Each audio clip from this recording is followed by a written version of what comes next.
For Jim Parsons, a hit TV show and an Emmy nomination for his work on The Big Bang Theory were the farthest things from his mind when he was a theater major at the University of Houston 14 years ago. This famous UH Cougar is better known as Sheldon Cooper to the millions that watch his hit CBS comedy, The Big Bang Theory. It's very different in many ways, such as, he's a genius, I'm not. He's way more obsessive-compulsive than I am, though I do have my own special tendencies. The biggest difference, I would say, between me, and the character I'm playing right now is that I don't think I'm as unaware of the effect of my words and actions on somebody else's feelings. It could be his concern for others that makes him the perfect roommate. Long before sharing an apartment with Leonard on the show, Jim Parsons shared a UH dorm room with his best friend.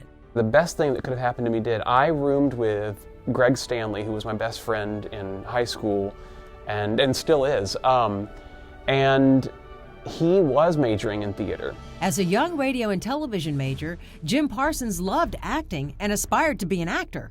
But it wasn't until after his first elective, Acting 1, and living with an aspiring actor that he realized his calling. But what was so great was that living with Greg, who was majoring in it, I watched him rehearse. I watched him warm up. I watched him go to auditions, come back from them, talk about what he was doing, and it was the last wake-up call I needed.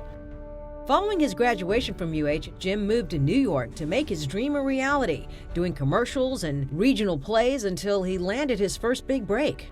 Garden State may have been my first big break in that, it was one scene in a movie, but it was a really good scene.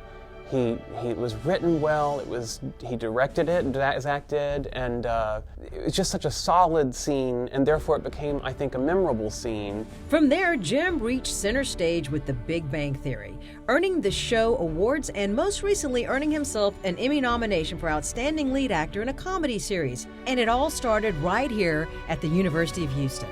I was very big into school. University of Houston was huge for me. While I was at U of H, we had such good facilities. We had a rehearsal space, we had a proscenium stage with full lighting, and we had a black box theater where more experimental work could go on, and we had a green room. We had just space. No learning like the doing, and I got the chance to do.